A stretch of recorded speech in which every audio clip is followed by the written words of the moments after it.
Génesis capítulo 1, verso 26.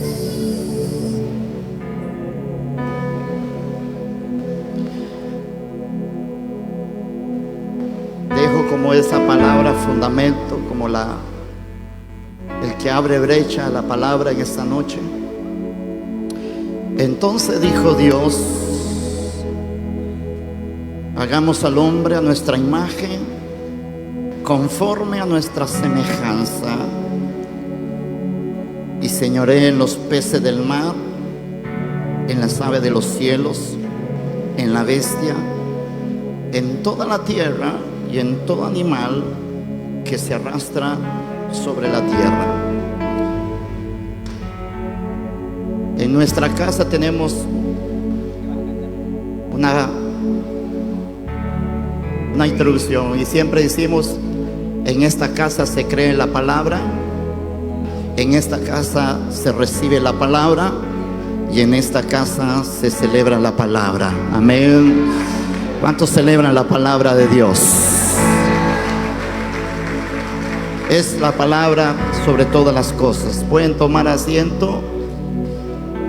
Antes de introducir,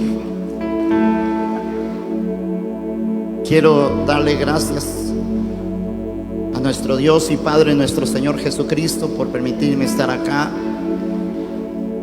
Pero también quiero agradecer a nuestra amada apóstol Zaira,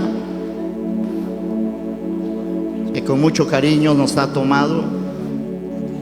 Para nosotros es una madre, y así la tenemos en nuestra casa allá en Costa Rica.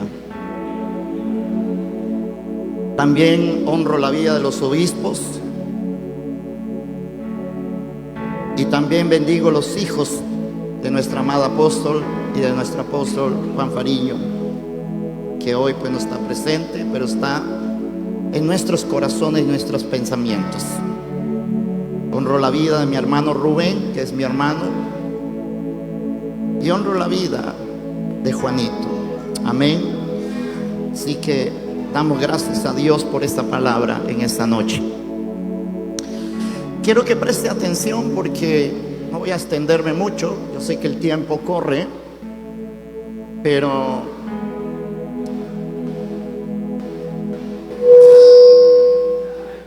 se metió ese ruido. Aló, ¿alguien me escucha? Escuche bien. Yo sé que el Espíritu quiere trabajar en esta noche. Él está desesperado más que yo.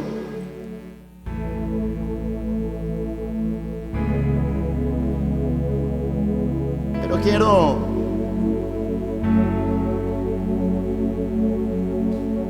que el Espíritu Santo mismo nos lleve a un viaje desde el principio, todas las cosas, hasta la consumación del propósito eterno Dios.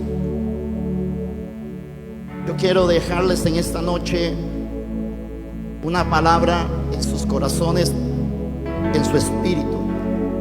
Somos portadores de su imagen y que esa imagen está siendo restaurada en Cristo.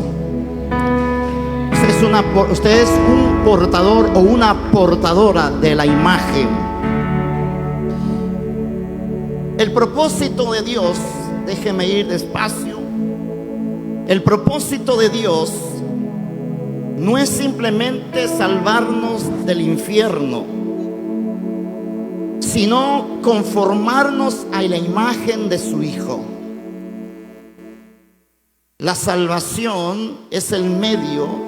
La conformidad a Cristo es el fin. Y que esta verdad debe revolucionar y debe de caer en nuestra comprensión del Evangelio. Cuando vemos el Evangelio no es un algo, no es simplemente es una palabra. El Evangelio no es un algo, el Evangelio es Cristo encarnado en los corazones de aquellos que decidieron decir: sí, creo en el Hijo de Dios. sí creo en el Hijo de Dios.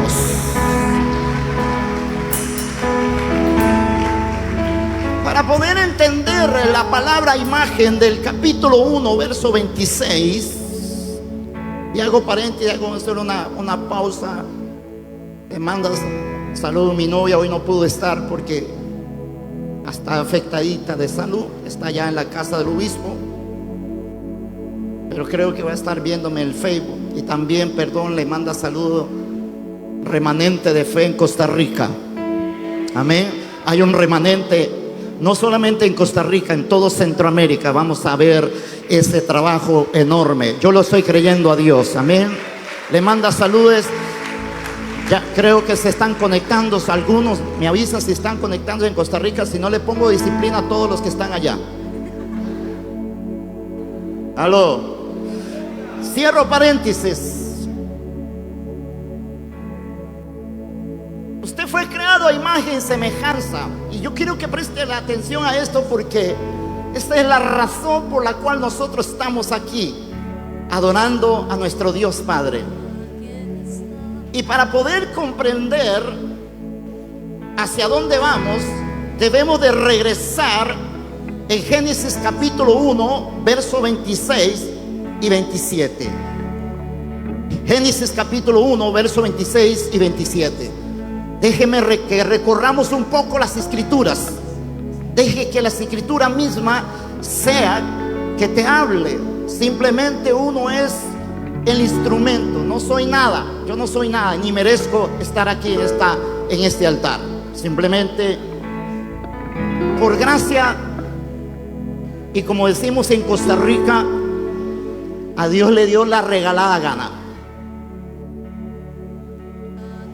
Pero aquí encontramos una declaración más sublime, oiga, sublime, de las escrituras de Génesis, sobre la identidad humana jamás pronunciada, y que quiero que usted capte, y quiero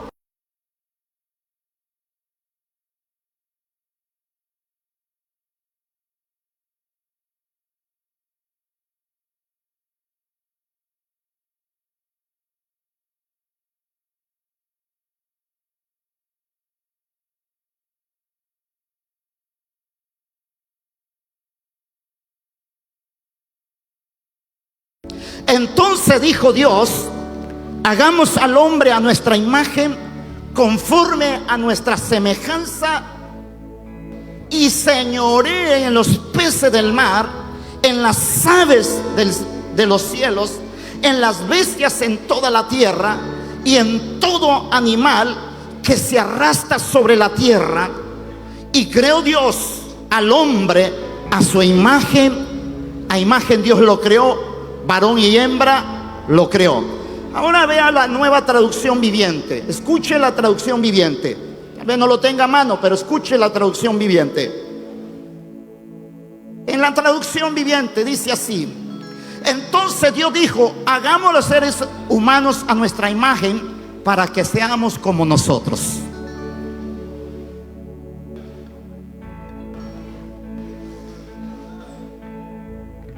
Para que seamos como nosotros. Y ellos reinarán sobre los peces del mar, porque son como nosotros. Y ellos reinarán sobre las aves del cielo, porque son como. Y ellos reinarán todos los animales salvajes de la tierra, y los animales pequeños que corren por el suelo, porque son como. Entonces, amada iglesia, observen algo crucial en esta noche. Déjeme ir despacio, déjeme ir dándole poco a poco lo que el Espíritu quiere que le hable a tu espíritu. Aquí hay dos palabras en el hebreo. Una de ellas es tepselén y otra es la demut. Y la tepselén él tenía un gran significado cuando un rey conquistaba. Cuando un rey conquistaba, dejaba estatuas en diferentes pueblos.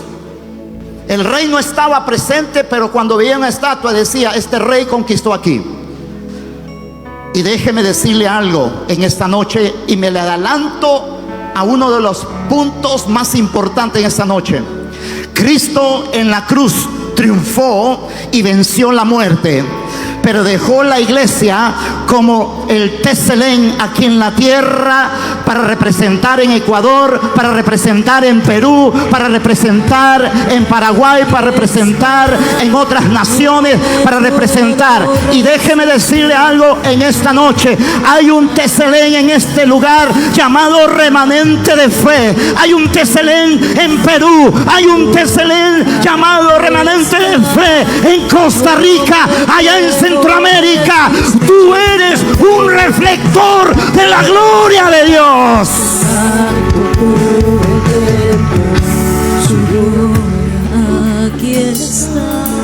Cuando el profeta dice que su gloria llenará la tierra, pero el proverbio dice que los hijos son la gloria, quiere decir que nosotros somos la gloria aquí en la tierra. ¿Alguien me escucha? De manera que esto nos habla de una representación. Donde quiera que estemos, estamos reflejando a nuestro Dios Padre. Y es aquí donde la palabra estremece mi espíritu, porque en todas las escrituras, escuche, si usted lee y son de esos, yo sé que aquí todos son buenos estudiantes en EFOT y son teólogos. Yo sé que aquí tienen mucha, perdón la expresión, no sé si esta palabra es buena, pero en Costa Rica decimos harta palabra. Aló. Pero hay algo que me ha impactado a mi vida cuando yo leo las escrituras. Escuche, hermanos, yo sé que preste atención, porque esto es importante. A mí me estremece, porque en toda la escritura nunca se dice que los ángeles fueron creados a imagen de Dios. Nunca. No fueron creados a la imagen de Dios.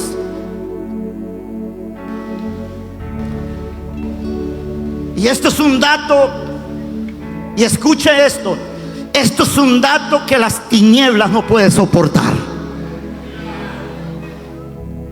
Hebreos capítulo 1 verso 7 declara: ciertamente, dice Hebreos, ciertamente de los ángeles dice: el que hace a sus ángeles espíritu y a su ministro llama de fuego. Alguien tiene que entender esto.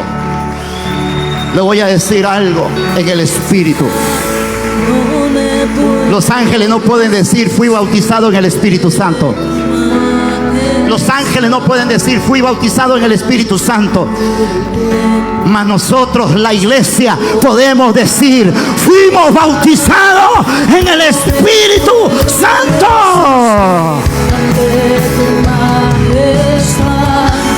Oiga esto.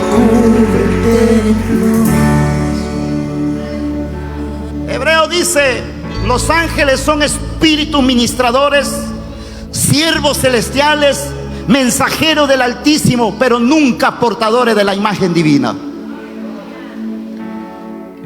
Nunca coherederos, nunca hijos, en el sentido que el hombre redimido es hijo. Y Hebreos capítulo 1 versos 13 y 14 lo dice: pues el cual de los ángeles dijo Dios jamás: siéntate a mi diestra hasta que ponga a tus enemigos por estrado de tus pies. ¿No son todos los espíritus ministradores enviados para servicio al favor de los que serán herederos de la salvación? Déjeme y escuche, por favor, escuche esto, escuche. Los ángeles, oiga esto, Porque usted, cuando logra dimensionar y entender la posición y la gran misericordia de nuestro Abba Papá, los ángeles, aunque son gloriosos, son siervos. Los creyentes, aunque son débiles, son hijos. La diferencia no es de grado, sino de naturaleza. El siervo trabaja en la casa, el hijo hereda la casa. El hijo hereda la casa.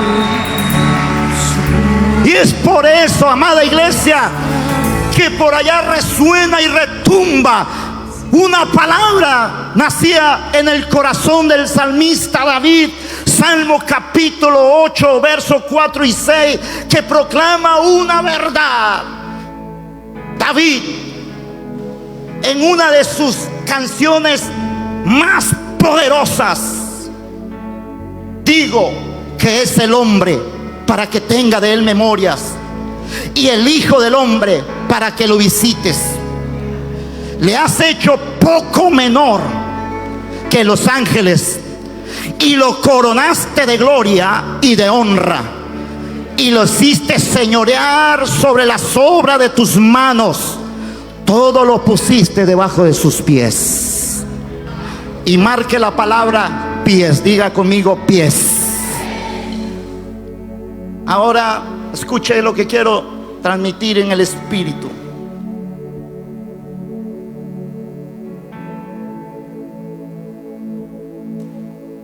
Dice que fuimos criados un poco menor que los ángeles, pero me llama la atención que dice coronado de gloria y de honra, con dominio sobre toda la creación. Y aquí entra el conflicto. Aquí entra el origen de la rebelión angélica, la raíz del odio de las tinieblas. Y que debemos de hacer una pregunta en esta noche: ¿por qué Satanás odia tanto a la humanidad? ¿Por qué Satanás odia tanto a ese nieto? ¿Por qué Satanás odia tanto a ese hijo? ¿Por qué Satanás odia tanto a esa mujer? ¿Por qué Satanás odia tanto a la iglesia?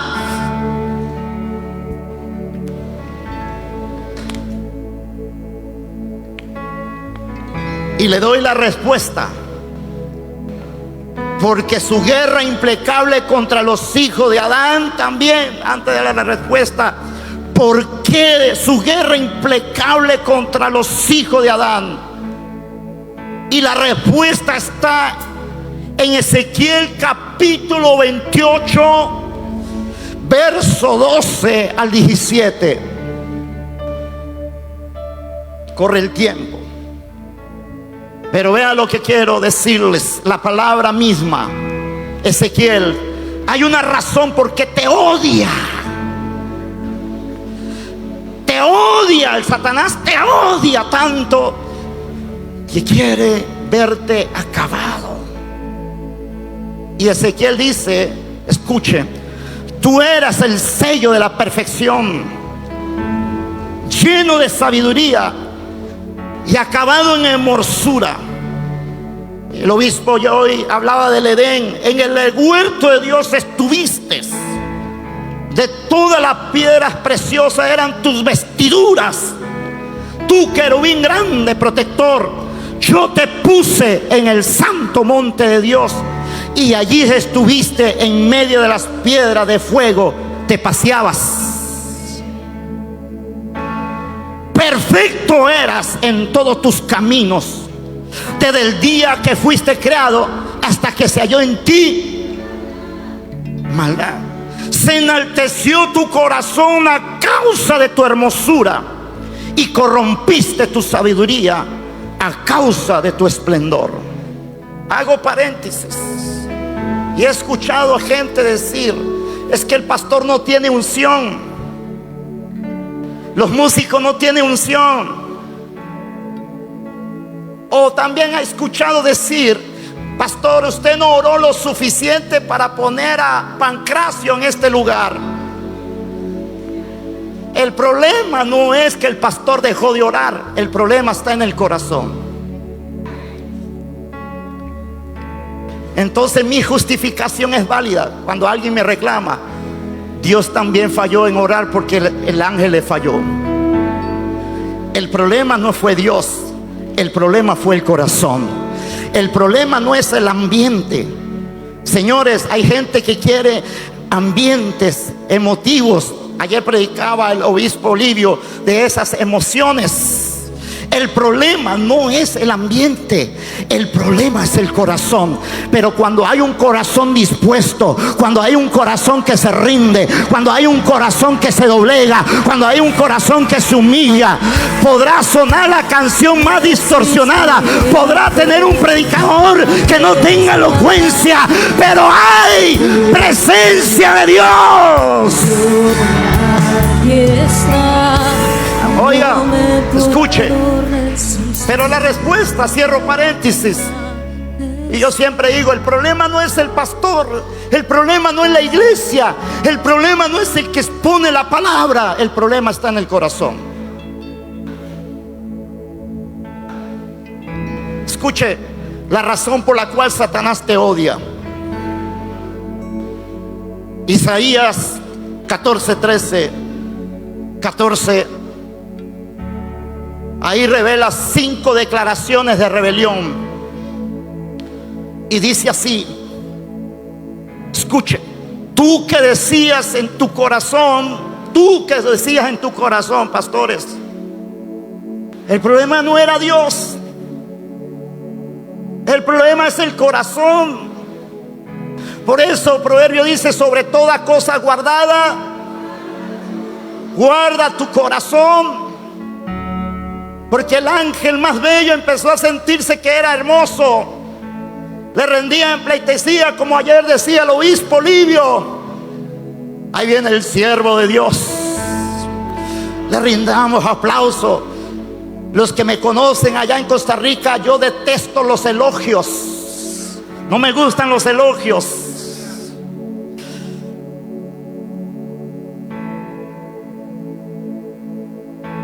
Y dice así: tú que decías en tu corazón, como algunos que están dentro de una misión, cuidadito, subiré al cielo. Yo voy a subir, voy a quitarle el puesto a alguno de esos obispos que están ahí. Aló.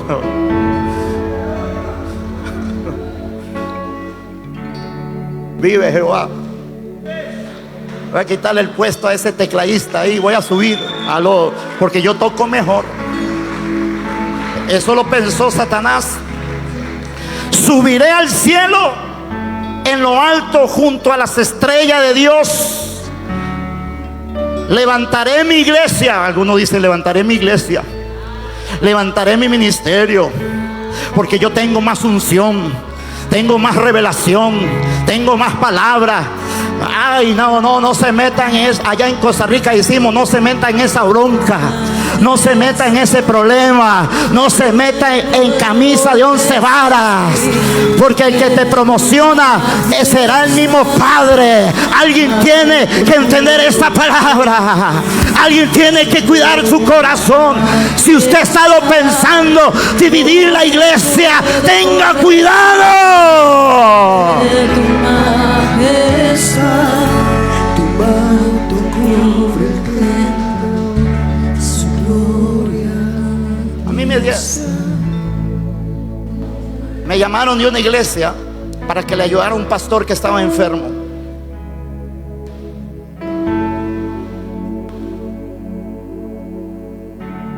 Y le dijeron a este pastor, no voy a decir nombre por respeto: no tenga miedo del pastor Walter, él nunca te va a dividir la iglesia.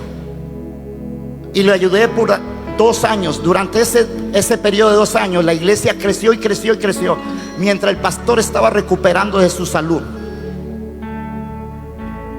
A los 2 años le digo: pastor, aquí está la iglesia, aquí está la economía, todo en orden.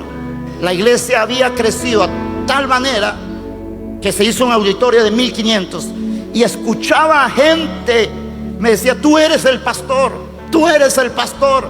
Escuchaba el cántico famoso de Saúl: Saúl mató a 1000 y David a 10,000. Pero yo decía en mi corazón: yo no fui llamado a ser pastor de esta iglesia, yo fui llamado a ser leal a esta iglesia. Por lo tanto, no puedo tomar algo que no es mío. El pastor Livio decía: ladrones de corazones.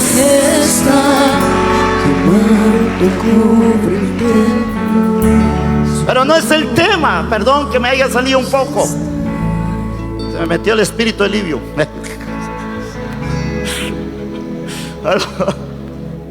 Aló. El asunto es, y dice: me sentaré a los lados del norte, sobre las alturas de las nubes subiré. Pero oiga la clave: y seré ¿qué? Semejante. ¿Seré qué? ¿Seré qué? Dígalo fuerte: seré semejante. Lo voy a decir algo: Satanás no era que estaba peleando con Dios. Satanás quería tener la imagen del Hijo. Nadie pelea para tener el corazón del Padre. Todos quieren pelear por el corazón de los hijos.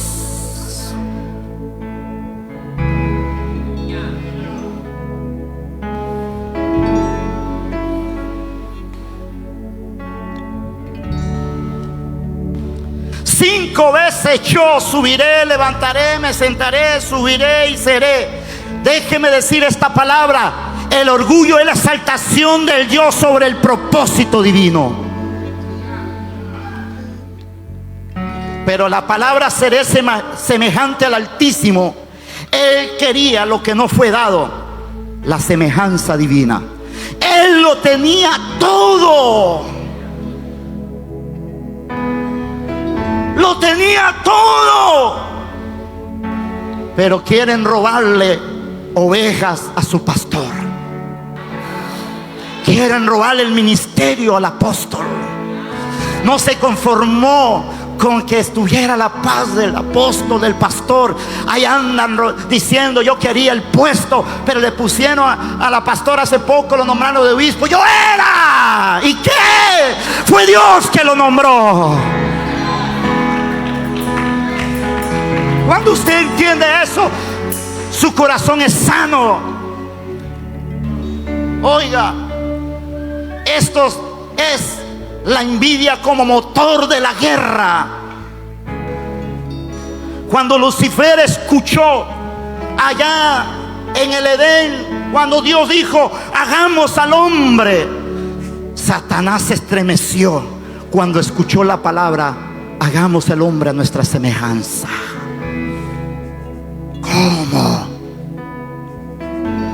Y yo me imagino que Satanás dice, y cuando Dios empezó a hacer un muñeco de barro,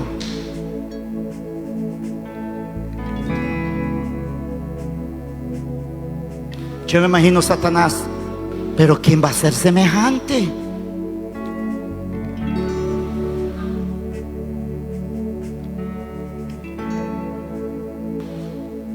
También me imagino los ángeles decir: Dios, porque cuando Dios, mire, cuando el obispo Joy decía que él creó todas las cosas, la palabra dijo: sea la luz, fue la luz. Sea la semilla, producen semillas, sea las aguas, sepárense las aguas. Pero cuando Dios hace una pausa y se detiene, convocó a la triunidad o a la Trinidad. Dicen algunos rabinos que cuando Dios pausó, dice que se habló a sí mismo, pensó en sí mismo. Aló. Y yo me imagino que cuando escuchó decir: hagamos al hombre a imagen y semejanza, Satanás se llenó de odio y de envidia porque él quería la semejanza. Él deseaba ser semejante, y de pronto empieza a ver un muñeco de barro, un muñeco que no tenía nada que ver, un muñeco insignificante, un muñeco que no valía nada. Lo que pasa es que el barro no valía nada por fuera. Lo que iba a valer era lo que Dios iba a depositar adentro. Era la gloria, era la semejanza. Puedo resistir ante tu ¡Aló! majestad. Tu manto cubre el templo, su gloria. Por eso te odia, porque tú te pareces a papá.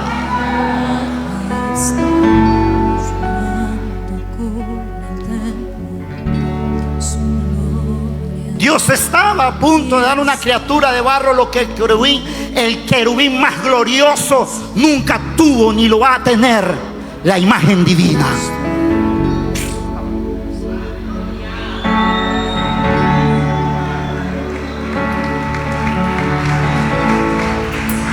La semejanza funcional, la capacidad de ser como Él. Dios es amor y nosotros somos. Dios ama porque nosotros. Dios perdona porque nosotros también perdonamos. Dios es santo y nosotros somos.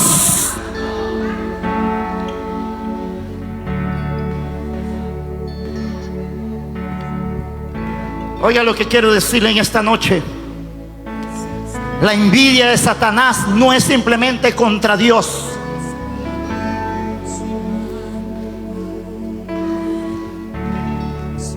Porque él sabe que él fue el que lo creó, no puede, no hay remedio. La envidia de Satanás es contra el propósito de Dios en el hombre. Él no puede destruir a Dios, pero intenta destruir aquello que Dios más ama, en lo cual Él se refleja. Por eso la iglesia recibe persecución, por eso la iglesia es señalada, por eso la iglesia lo sigue en las tinieblas. En la iglesia, Satanás no sigue a los que están en la cantina, Satanás no sigue a los prostitutas, Satanás no sigue a los que están allá sumidos en la delincuencia. Satanás sigue a la iglesia porque es la iglesia que tiene el reflejo de Dios. Por eso le persiguen a ustedes, por eso sigue al remanente, por eso le sigue a sus hijos, por eso sigue a sus ministerios. No me puedo resistir ante tu majestad.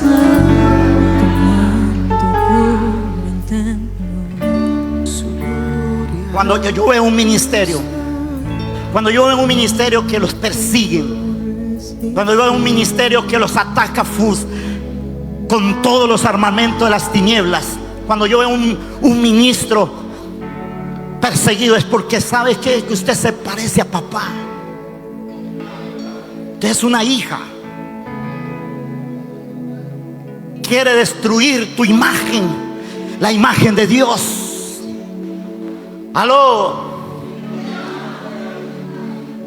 Pero aquel que tiene la revelación sabe que cuando el ministerio es atacado, usted puede decir: ay, ay, ay, ay, ay, seguro es que yo me parezco tanto a papá.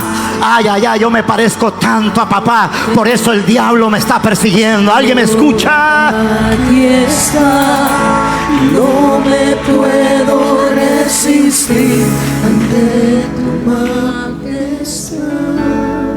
Por eso te odia. Nunca te va a amar.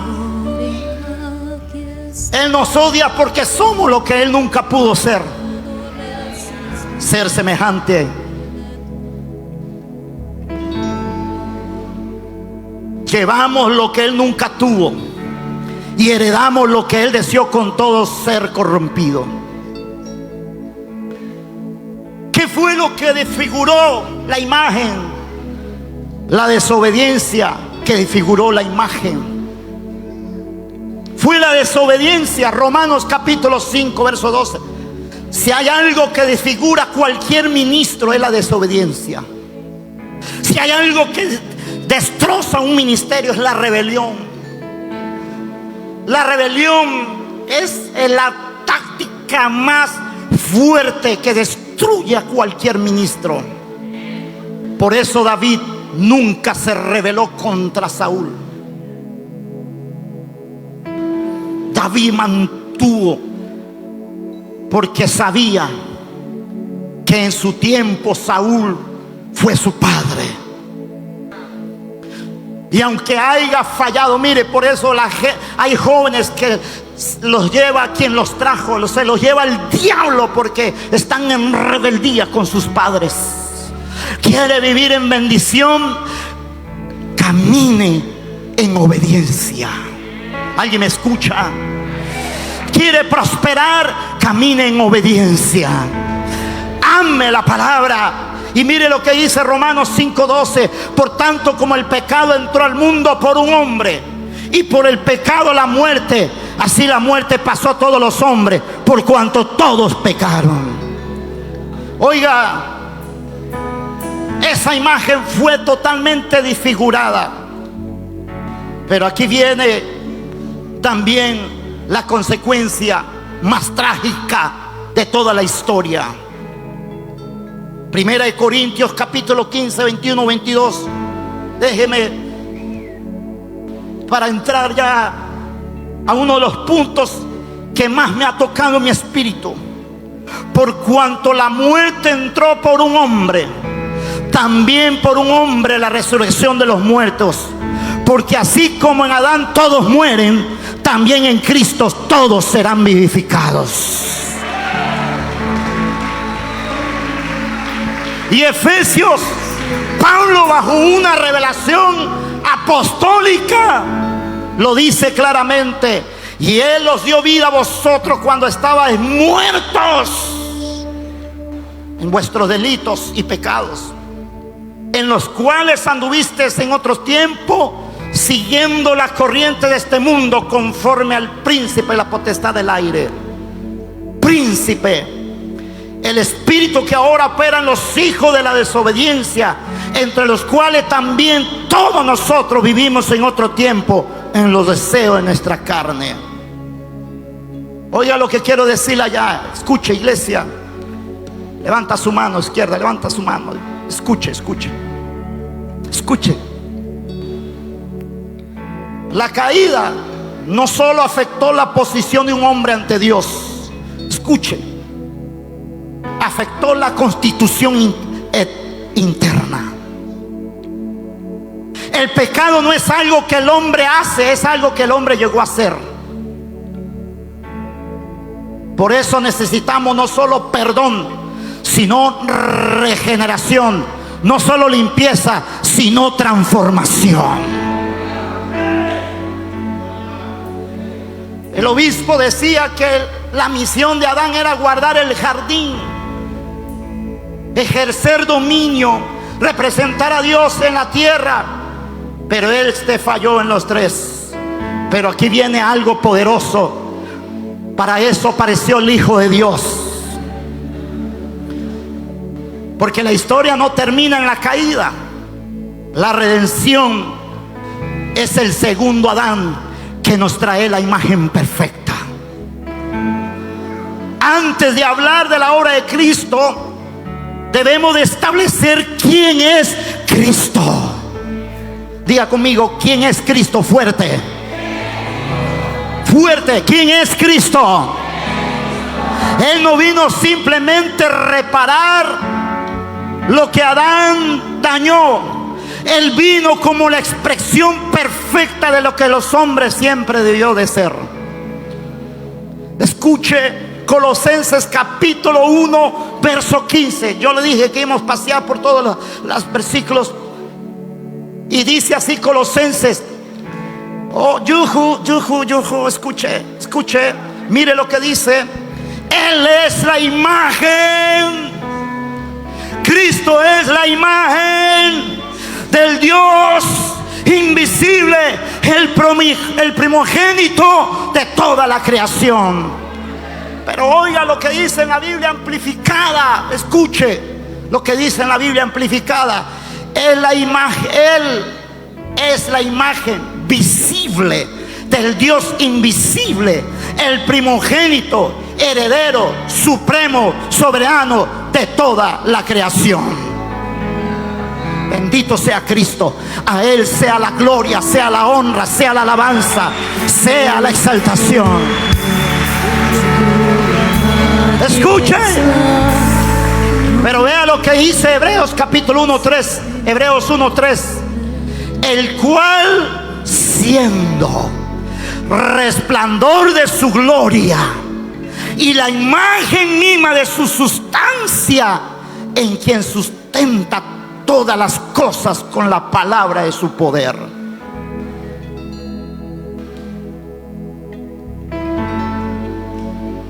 Esta palabra significa expresión exacta, como la impresión de un sello. Cristo no es una copia de Dios, es la manifestación visible del Dios visible. Es la definición viviente de lo que significa ser imagen de Dios.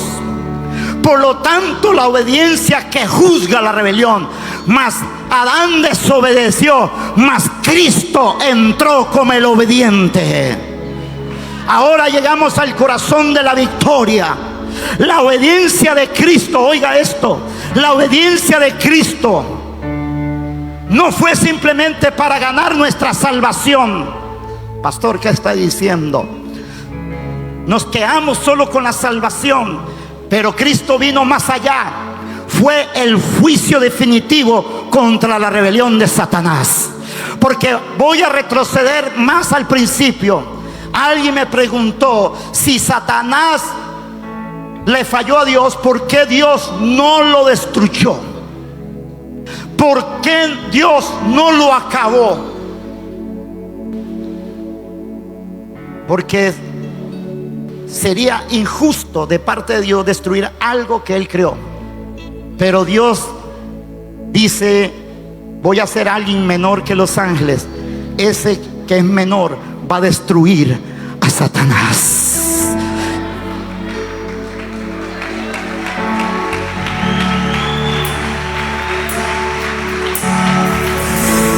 Yo no te puedo destruir, pero va a haber otra criatura y va a ser una criatura menor, pero a través de la obediencia va a destruirte. Aunque el segundo Adán falló, Adán falló, pero aparece el segundo Adán. Porque déjeme decirle algo, la obediencia de Cristo, repito, no fue simplemente para ganar nuestra salvación, fue el juicio contra la rebelión de Satanás. Y es aquí donde aparece Jesús de Nazaret. Yujo, escuche, es aquí donde aparece.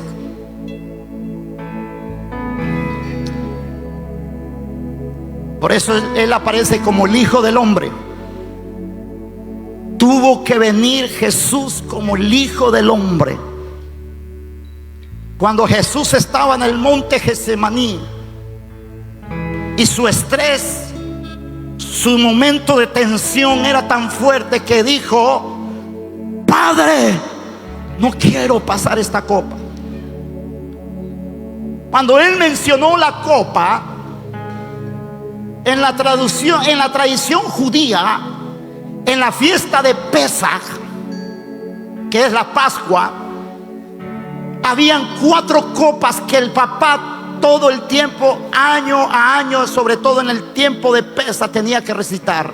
La primera copa era la copa de la libertad. Entonces el papá agarraba la copa y lo levantaba y le decía: por esta copa recordamos cómo Dios nos sacó con manos poderosas, nos libertó. Es la copa de la liberación. Y solo el papá podía tomar la copa.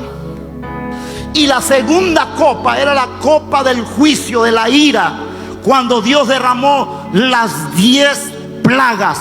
Por eso Jesús está estando en el monte Getsemaní, nadie podía tomar esa copa. Por eso Jesús la tomó, porque la ira de Dios iba a caer sobre un hombre. La ira de Dios iba a caer sobre Jesús. El castigo iba a ser sobre el cuerpo. Por eso Jesús tomó la copa del juicio. Por eso cuando nosotros celebramos la cena del Señor, para mí es lo más sagrado, porque Jesús en ese momento, en el momento más sagrado, en esa parte de la copa del juicio, la copa de la ira, su temor ciertamente era ir a la cruz, era el miedo de ir a la cruz. Pero más que eso, no era tanto el miedo, era que Jesús, escuche, y aquí viene lo poderoso. Por allá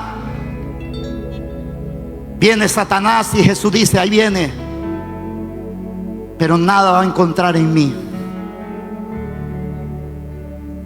Escuche lo que quiero decirles, porque esto es lo que, por eso es que yo amo a Cristo, hermano. Yo lo amo, estoy tan enamorado de Él, vivo enamorado de mi Cristo. Cuando Cristo estaba en la cruz, Espíritu dice: Padre, te encomiendo mi espíritu. Eclesiastés dice que el espíritu vuelve a Dios. El cuerpo fue la tumba, pero Jesús bajó como hombre a las profundidades.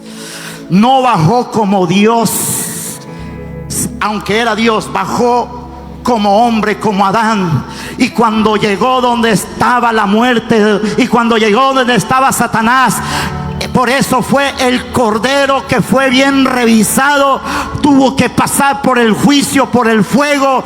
Ese cordero era perfecto. Y cuando llegó a las profundidades y le dijo a Satanás: aquí estoy, revíseme, no hay nada en mí, por lo tanto como hombre yo te venzo. Te pido la llave del cielo, te pido la llave del reino que Adán le dio, y la muerte no podrá vencer. Por eso Jesús dijo, allá el salmista dijo: y no me dejará en el Seol, yo voy a volver a salir, y al tercer día Jesús. Las cadenas fueron rotas, Cristo la muerte venció, Él venció.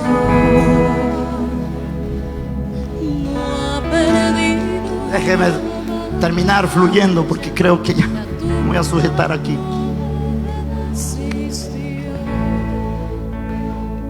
No le resistió.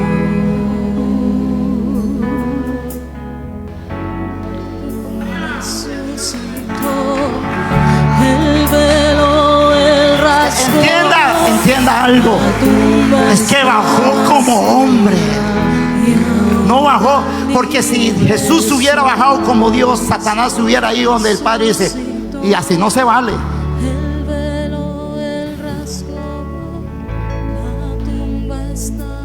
Pero aquí viene algo glorioso.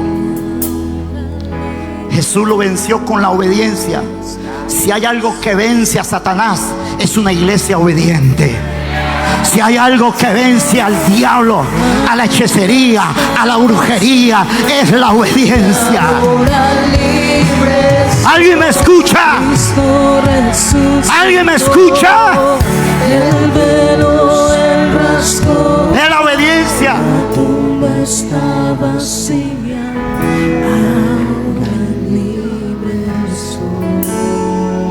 Pero hay algo que me llamó la atención en esto también, porque Jesús vino a recuperar la imagen de aquel hombre y aquella mujer que estaba en el pecado.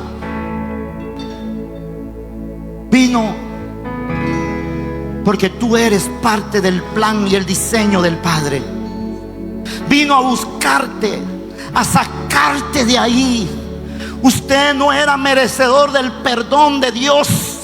Nadie merecíamos el perdón de Dios. Nadie se podía atribuir. Y hay gente que dice: el día que yo busqué a Dios. Nadie buscó a Dios, nadie. Fue el Padre que buscó. Pero hay algo que ministra mi vida. En la cena, oh Dios, en la cena, amados obispos, pastores, la última cena,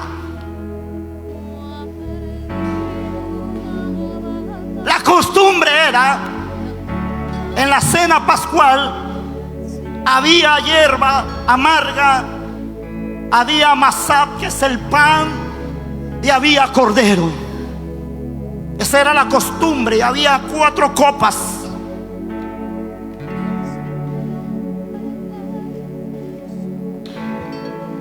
Pero la última cena, que Jesús le mandó a decir: vayan, preparen, porque esta va a ser mi última cena. Cuando llega, estoy hablando de calor. Cuando llega, los discípulos entran, ven la mesa y ven el plato, pero no hay cordero. No hay cordero, porque el cordero era Él mismo. Él iba a ser el cordero que iba a ser comido. Seguro los discípulos empezaron a decir, o los apóstoles empezaron a decir: seguro Judas no le alcanzó la plata. O seguro ahorita corren a comprar el cordero. La costumbre era que cada hijo tenía un masat. Pero en esta última cena solo había un masat, solo un pan, porque Cristo era el único pan.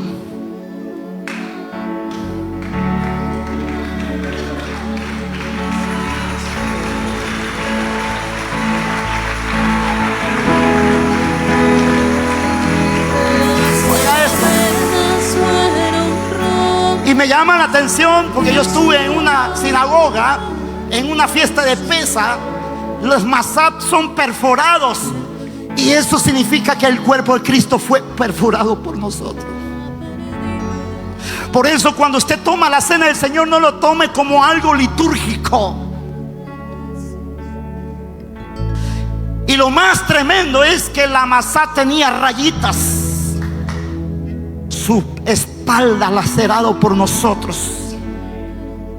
Pero solo había un pan. Me imagino los apóstoles diciendo: a Judas, como es ladrón, se robó la plata, no alcanzó para comprar.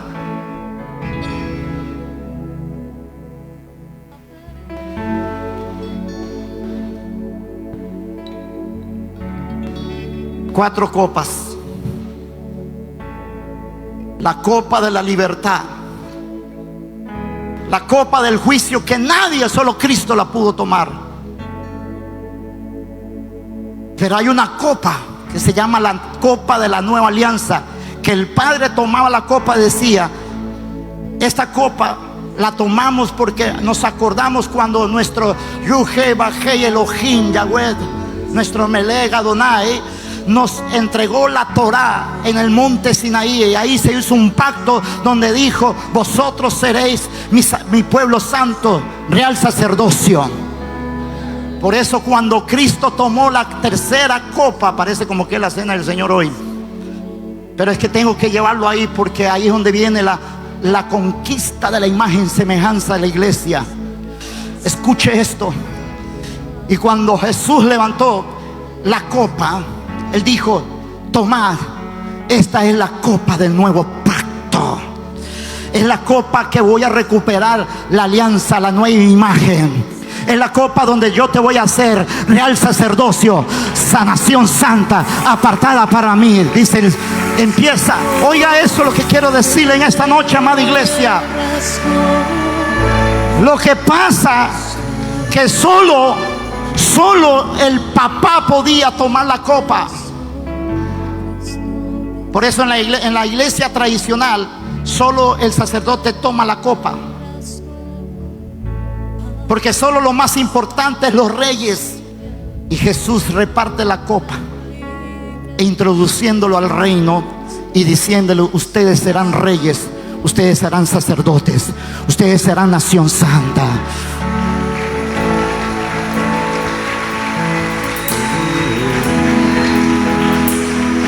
Pero la cuarta copa era que el papá decía: bueno, cerramos la fiesta de Pesa, la tomamos y nos vemos el próximo año si el Eterno lo decide así. Y se lo tomaban.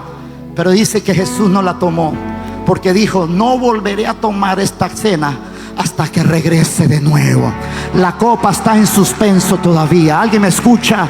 ¿Alguien me escucha? Él viene, y yo me imagino que cuando Él venga, yo quiero ver la copa levantada.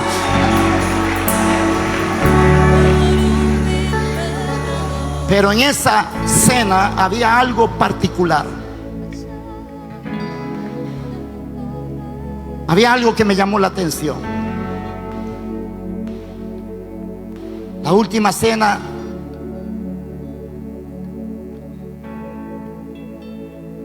había un hijo, siervo, tráigame aquella tina.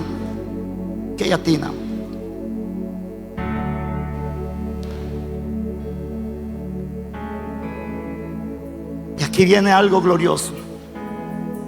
Dice que había un librillo. La costumbre de que cuando alguien iba a una cena, había un esclavo que tenía que lavar los pies.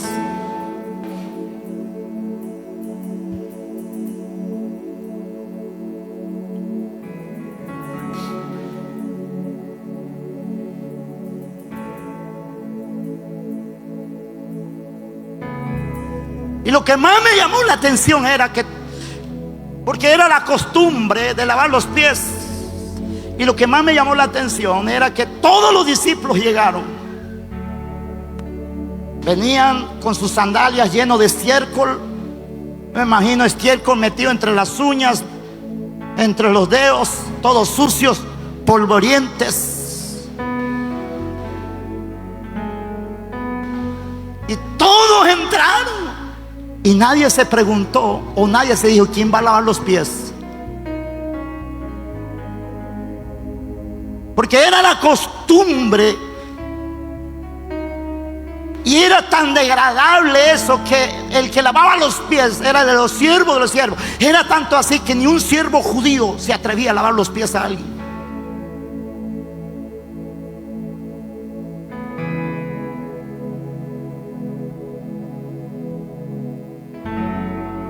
Y ya le voy a decir por qué lavar los pies.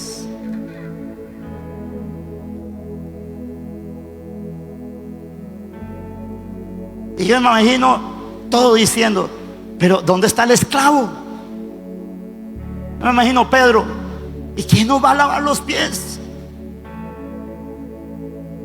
Y me imagino ahí Juan, y ahí seguro Tomás por incrédulo. Seguro Jesús le va a decir: lava los pies. O seguro por allá diciendo: no, seguro Judas por ser ladrón nos va a mandar a lavar los pies. Lo que más me llamó la atención es que nadie se ofreció a lavar los pies, así como la iglesia remanente.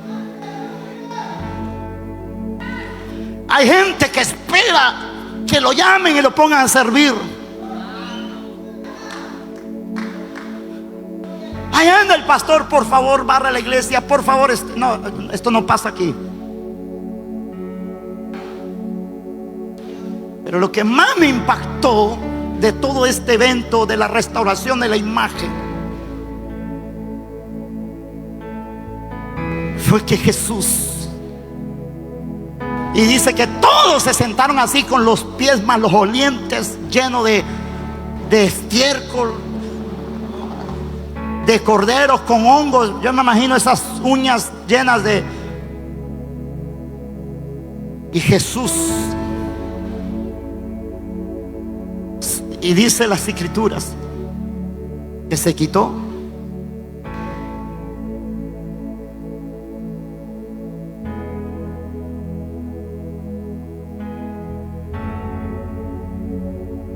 dice que se quitó. ¿Y qué dice Filipenses capítulo 2? Que él, siendo forma de Dios, se despojó a sí mismo. Pero no solamente se despojó, sino que agarró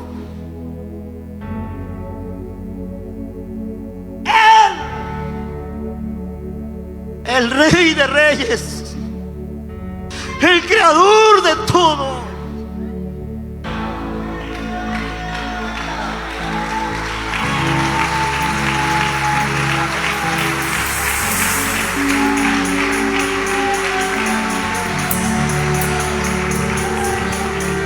¿Sabe qué pasó?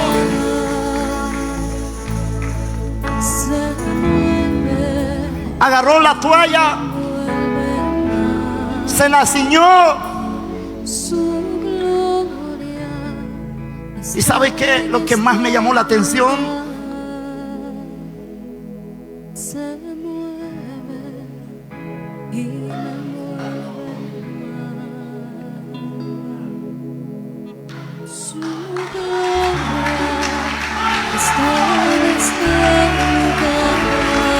¿sabe qué más me llamó la atención? Es que cuando él se quitó la túnica, solo se quedó, por eso se dice que se ciñó porque se quedó sin nada. Eso no significaba que él se iba a quedar sin identidad, porque aquellos que tienen identidad pueden servir en cualquier lugar, pero sabe que es un hijo de Dios.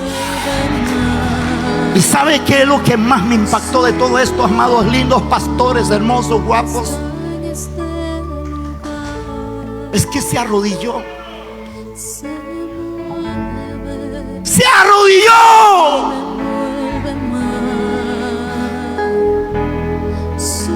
Se arrodilló.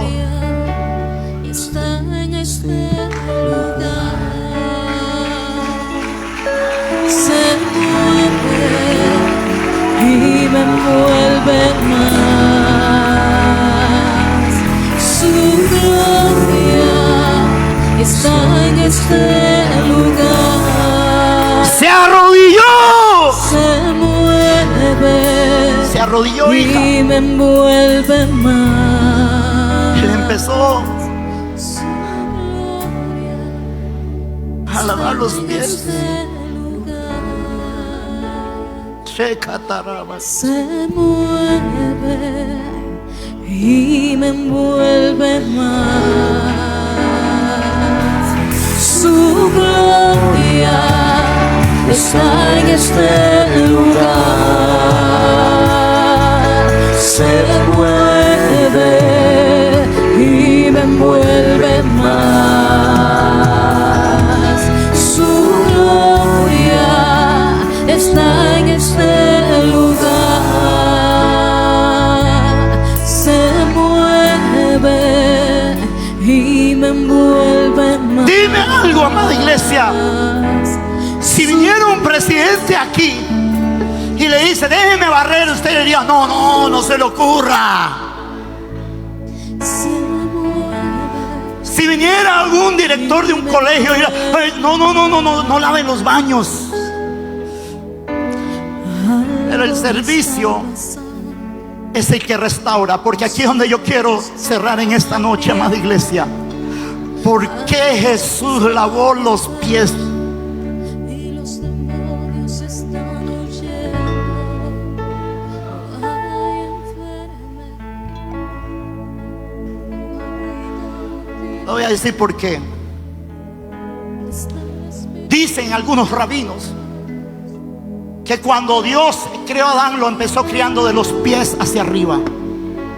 Por eso Dios le dijo a Josué, todo lo que la planta de sus pies pisara, eso será suyo. No, alguien no me entendió.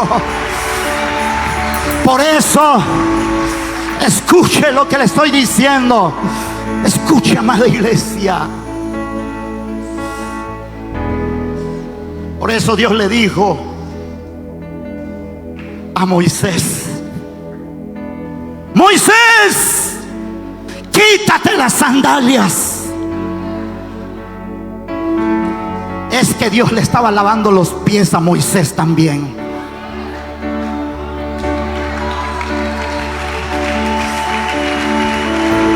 Le estaba lavando los pies.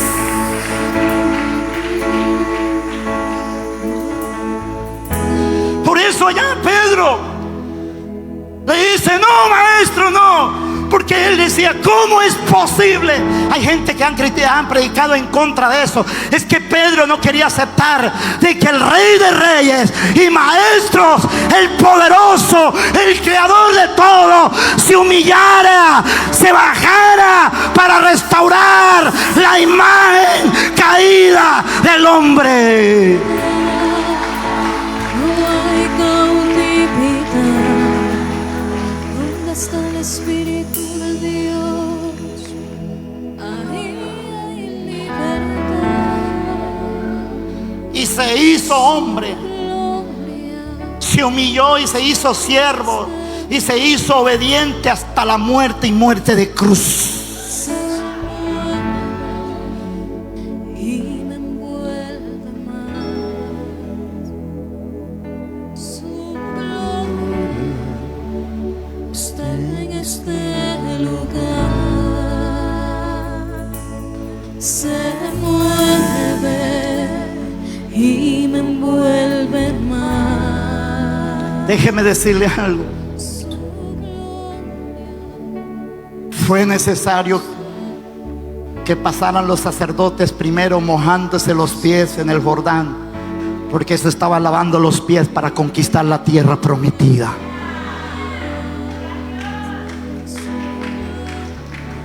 Y déjeme terminar algo aquí en esta noche. Amada iglesia, remanente de fe es una fuente de agua que va a empezar a lavar los pies de esta casa, porque viene gran conquista. Alguien tiene que entender esta palabra. Hay suficiente agua para lavar los pies de esta casa. Está en este lugar. Se mueve y me envuelve más. Y es por eso que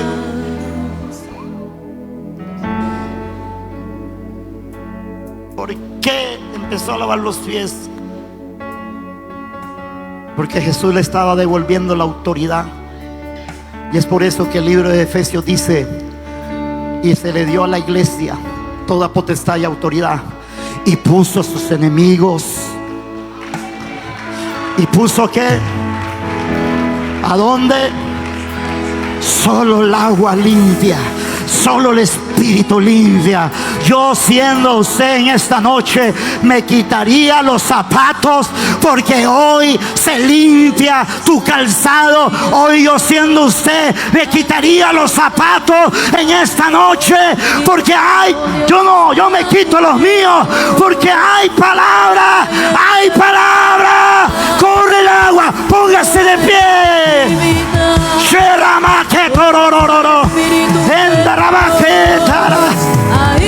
Deja que el agua lave la palabra. Deja que la palabra lave tus pies. Alguien tiene. Deja que Jesús lave la palabra. Deja que Jesús lave tus pies. No hay enfermedad. No hay cautividad. ¿Dónde está el Espíritu de Dios? Alguien tiene que pararse, Ahí hay libertad. porque Jesús está aquí. La palabra de Jesús. Los cielos se están abriendo, ángeles están cantando y los demonios están huyendo. Y escuche lo que voy a decir. No hay enfermedad. Dice: no hay cautividad. subiré y seré semejante al Altísimo, y me sentaré. Ahí hay libertad. Su gloria. Si usted va al Antiguo Testamento, Moisés tenía poder para abrir, Dios lo usó para abrir en las aguas, milagros extraordinarios en el desierto. Josué, pero nadie echaba fuera demonios.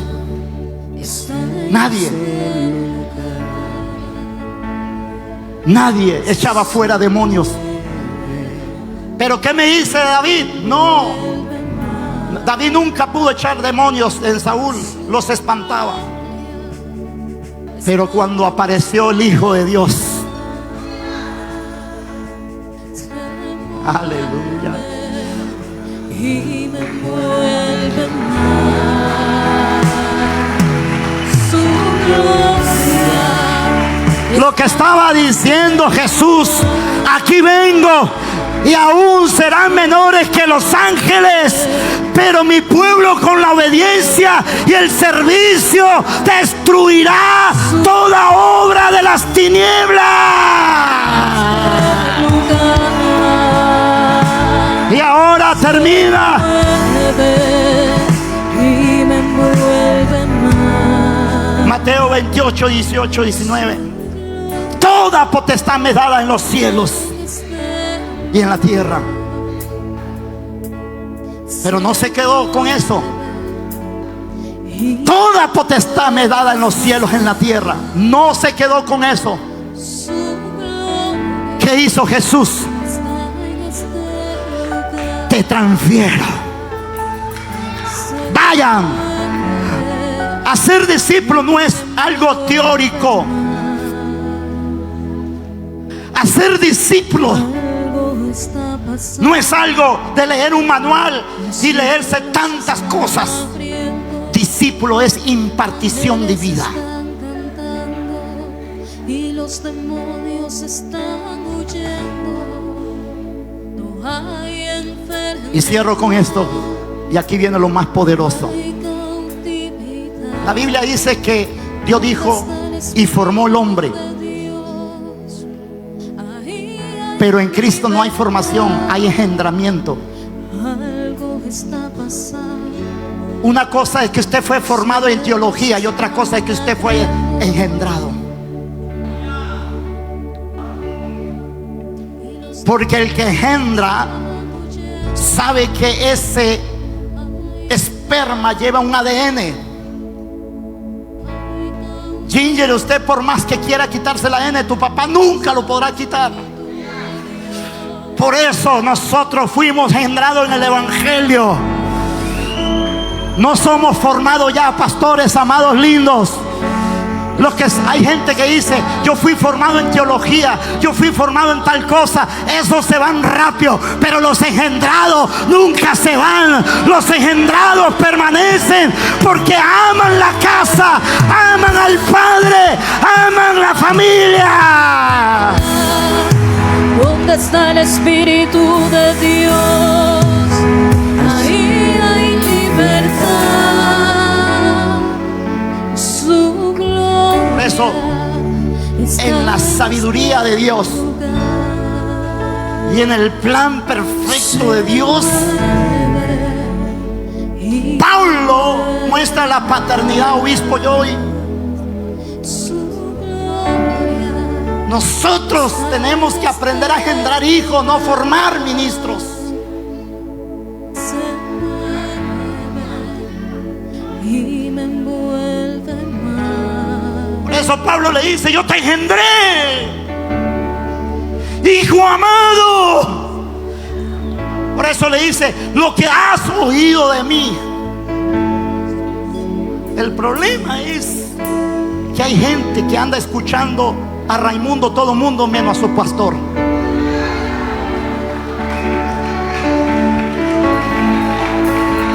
Ese es el problema de las iglesias hoy. Quieren escuchar a Julano, no digo nombre por respeto, y quieren hasta parecerse a Julano, menos a su pastor. En el océano de Le abro mi corazón. Yo fui engendrado. Tengo la ADN de esta casa.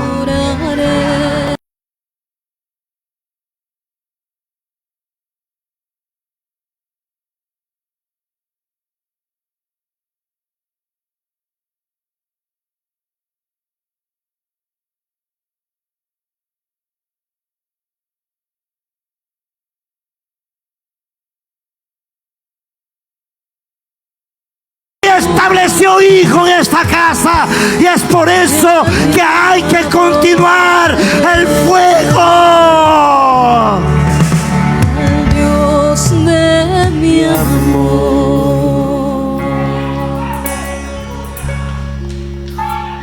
yo navegaré.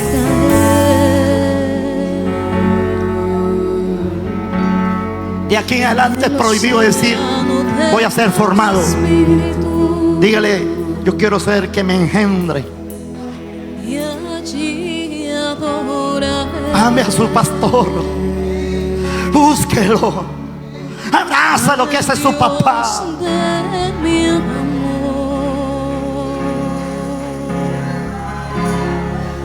Espíritu, Espíritu,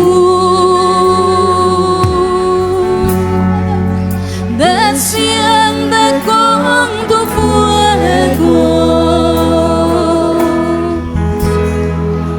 como en Pentecostés. El engendrado, oiga esto, hija, el engendrado nunca soltará a su papá. Eliseo, Elías le dice, quédate aquí. No, porque cuando Eliseo tiró el manto es que lo estaban engendrando. Sin embargo, Elías tenía una escuela de profetas. ¿Dónde están? ¿Quién fue el único que recibió? Solo Eliseo. Porque los engendrados reciben la imagen. Y es por eso que el evangelio vino a ser el esperma, a hacer vida, a transformar de adentro hacia afuera, a ver un cambio radical. Alguien tiene que alabar el nombre de Cristo Jesús. Ponga, alaba su nombre, apláudele a Cristo, apláudele y camine. Porque Dios está lavando los pies de esta casa. Dios está lavando los pies de esta casa. Dios está santificando los pies de esta casa. Viene agua, viene agua. Hay un río que corre sobre este lugar.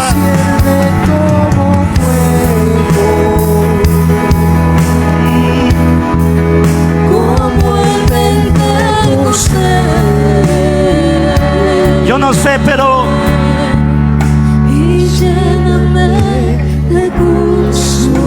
¿cuántos quieren Ecuador para Cristo? Deja que Jesús lave los pies, tus pies, porque nadie puede conquistar con pies sucios. Y es por eso que el apóstol Pablo dice: dichosos los pies que anuncian el evangelio. Dichosa esta iglesia, amada apóstol, que esta iglesia vive Jehová, en cuya presencia estoy. Que en la próxima vigilia no va a caber ni un alma aquí, porque viene. Lléname, lléname con tu presencia. Lléname, lléname. Vamos, vamos, vamos, vamos. Alguien tiene que salir de ese recinto. Alguien tiene que caminar con autoridad. Alguien tiene que correr en el fuego de Dios. Alguien tiene que prenderse.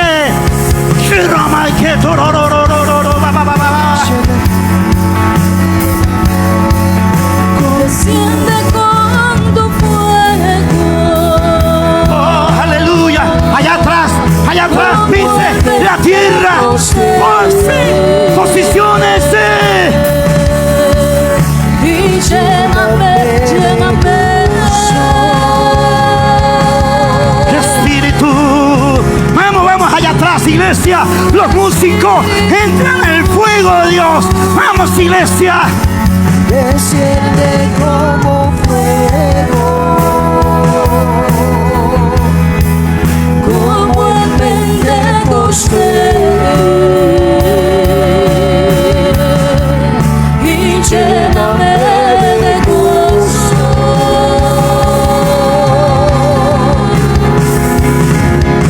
Espíritu, Espíritu,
predicarán si no fueren enviados?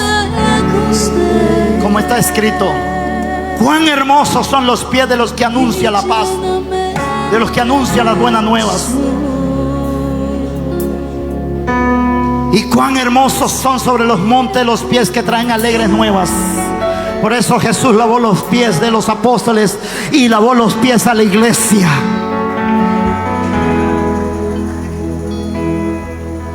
Que publica salvación, que dice a Sión, tu Dios reina. Pero lo que más me llamó la atención fue que Satanás quería sentarse. Y dice Efesios, y sometió todas las cosas bajo sus pies y lo dio por cabeza sobre todas las cosas a la iglesia. Y es por eso que la iglesia tiene que tener un ámbito de posición. La iglesia no pelea para ganar, pelea para administrar la victoria en esta noche. Amada iglesia, la iglesia no pelea para ganar, pelea para administrar la victoria.